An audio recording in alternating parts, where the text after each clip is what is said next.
14 साल का बच्चा बहुत बड़े बड़े सपनों के साथ अपने गांव से शहर आ जाता है। लेकिन उसके पास पैसे नहीं होते, पर सपने बहुत बड़े होते हैं कि एक दिन मैं बहुत बड़ा आदमी बनूंगा, बहुत बड़ा बिजनेस करूंगा। अब वह बच्चा बहुत मेहनत करता है, तरह तरह के काम करता है और उसकी उम्र 14 से बढ़कर 30 साल हो जाती है। अब 30 साल में जब वह आदमी पीछे मुड़कर देखता है तो उसे समझ आता है कि उसने कितनी मेहनत की। आज वह चार चार फैक्ट्रियों का मालिक है। अब उसे लगता है कि यह सही समय है शादी करने का, और फिर वह शादी कर लेता है। शादी के 1 साल बाद उसका एक बच्चा हो जाता है। अब सब कुछ बहुत अच्छा चल रहा होता है। वह भगवान का शुक्रिया अदा करता है कि तुमने मुझे जिंदगी में सब कुछ दिया है। लेकिन जब वह इंसान 40 साल का हो जाता है, उसे कैंसर हो जाता है। अब जब उसे कैंसर होता है तो यह बात उसे हजम ही नहीं होती। वह सोच में पड़ जाता है कि मैंने जिंदगी में इतना कुछ किया है, इतना पैसा कमाया, यह किस काम का है। वह सोचता है मेरा बच्चा सिर्फ 9 साल का है, मेरे बाद इसे ही बिजनेस देखना है। लेकिन यह अभी तैयार नहीं है बिजनेस करने के लिए। मैं इसे कैसे तैयार करूंगा? मुझे तो यह भी नहीं पता कि मेरे पास वक्त कितना है। तो वह एक सुबह अपने बच्चे को बुलाता है जो कि सिर्फ 9 साल का होता है और उससे कहता है, आज मैं तुम्हें एक चैलेंज दूंगा, क्या तुम मेरा चैलेंज पूरा करोगे? बच्चा बोलता है, हाँ पिताजी, बताइए मैं क्या कर सकता हूँ। तो वो अपने बच्चे को एक बड़ा सा डब्बा देता है और उसे बोलता है कि इस डब्बे को उठाओ। बच्चे से वो डब्बा उठ भी नहीं पा रहा होता, वो डब्बा भारी होता है उस बच्चे के लिए। पर फिर भी उस बच्चे को बोला जाता है कि इस डब्बे में जो भी है उसे तुम अभी नहीं देखोगे, घर से बाहर निकलोगे, 3 घंटे की मोहलत मिलेगी तुम्हें, और 3 घंटे में जो भी इस डब्बे के अंदर है उसकी कीमत को बढ़ाकर वापस लाना है। अब वो बच्चा हैरानी में पड़ जाता है कि ऐसा मुझे क्या करना पड़ेगा कि मैं जो इस डब्बे के अंदर है उसकी कीमत को बढ़ाकर लेकर आऊं। लेकिन वो होता है एक बिजनेसमैन का बच्चा। वो बाहर निकलता है और देखता है उस डब्बे के अंदर गेहूं है। अब वो सोचता है कि मैं गेहूं की कीमत को कैसे बढ़ा सकता हूं। पर फिर उसे एक आइडिया आता है कि गेहूं से आटा बन सकता है। वो पास वाली चक्की के पास जाता है और उस चक्की के मालिक को बोलता है कि अंकल, क्या आप इस गेहूं का आटा बनाकर मुझे दे सकते हो? चक्की का मालिक बच्चे की मासूमियत को देखकर गेहूं को पीस के आटा बनाकर बच्चे को दे देता है और कुछ भी उस बच्चे से नहीं मांगता। वो बच्चा आटा लेकर घर आ जाता है और बोलता है कि पिताजी, मैंने गेहूं की कीमत को बढ़ा दिया, देखो आटा मैं ले आया हूँ। अब उसके पिताजी खुश तो होते हैं, पर अभी भी उस बच्चे को बहुत कुछ सिखाना बाकी है। अगली सुबह वो फिर अपने बच्चे को बुला लेता है और बोलता है, आज जो इस बॉक्स में है उसकी कीमत को बढ़ाकर तुम्हें लेकर आना है। अब बच्चा बाहर निकलता है और देखता है कि उस डब्बे में वही आटा है जो वो कल पिसवा कर लेकर आया था। अब बच्चा दिमाग लगाता है कि अब मैं क्या करूं, अब मैं आटे की कीमत को कैसे बढ़ाऊं। उसको समझ आता है कि आटे से ब्रेड बन सकती है।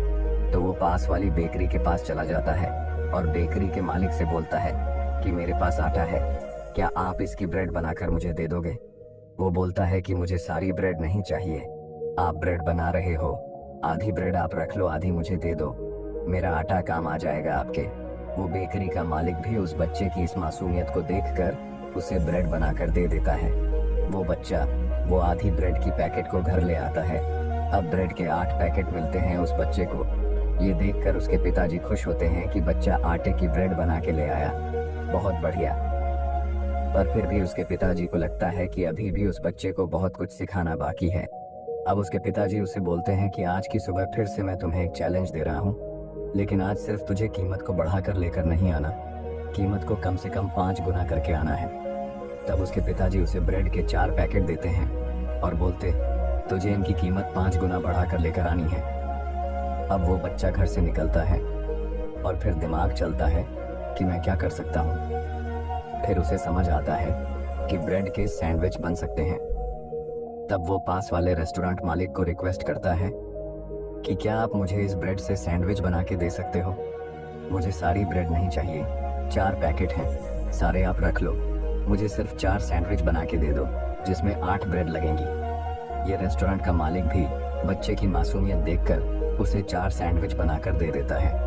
वो रेस्टोरेंट बहुत फेमस होता है, लेकिन फिर भी अपनी ब्रांडिंग के साथ पैक करके वो 4 सैंडविच बच्चे को दे दिए जाते हैं।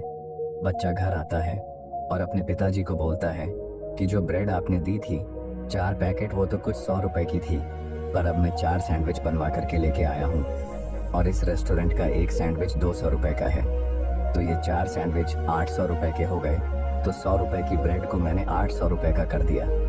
तो क्या मैं ये चैलेंज जीत चुका हूँ? उसके पिता मुस्कुराते हैं और बोलते हैं, हाँ बेटा, तू अब बिजनेस करना सीख गया है और कल से स्कूल के बाद तू मेरे ऑफिस में आया करेगा। अब इस कहानी से आपको क्या सबक मिलता है? पहला, बिजनेस मल्टीप्लिकेशन के ऊपर डिपेंड करता है। मतलब हम जो भी इन्वेस्टमेंट कर रहे हैं उस इन्वेस्टमेंट को हम बढ़ा पाएं और मल्टीप्लाई कर पाएं। जिस दिन आप पैसे को मल्टीप्लाई करना सीख गए उस दिन आप बिजनेस करना सीख गए। आपकी उम्र मैटर नहीं करती। दूसरा, हमेशा अपनी वैल्यू बढ़ाने पर ध्यान दें। दूसरा लेसन जो आप सीखते हो इस कहानी से वो ये है कि जब तक आप गेहूं बने रहोगे और गेहूं से पीस कर आटा नहीं बनोगे तब तक आपकी वैल्यू नहीं बढ़ेगी। आपको जीवन में अपनी वैल्यू इंक्रीज करने पे ध्यान देना चाहिए। उसी गेहूं से आटा बना, उसी गेहूं के आटे से ब्रेड बनी और उसी ब्रेड से सैंडविच बना। आपकी जो जिंदगी है वो भी इन्हीं लेवल्स पर निर्भर करती है। जैसे जैसे आप विकसित करते हो और जैसे जैसे आप अपनी वैल्यू इंक्रीज करते हो आप जिंदगी में आगे बढ़ते हो। देखो, जितने भी इंसान हैं सबके पास 2 हाथ, 2 पैर, 2 आंखें और एक दिमाग है, पर कुछ लोग अपने दिमाग से अपने आप को जो वो गेहूं रूपी होते हैं, कुछ लोग आटा बना लेते हैं, कुछ लोग गेहूं ही बन के रह जाते हैं, कुछ लोग ब्रेड बना लेते हैं और कुछ लोग सैंडविच भी बना लेते हैं। ये सिर्फ आप पर ही निर्भर करता है कि आप अपने आप को कैसे विकसित कर रहे हो। एक बात दिमाग में डाल लो, खुद को विकसित करना बहुत ज़्यादा ज़रूरी है।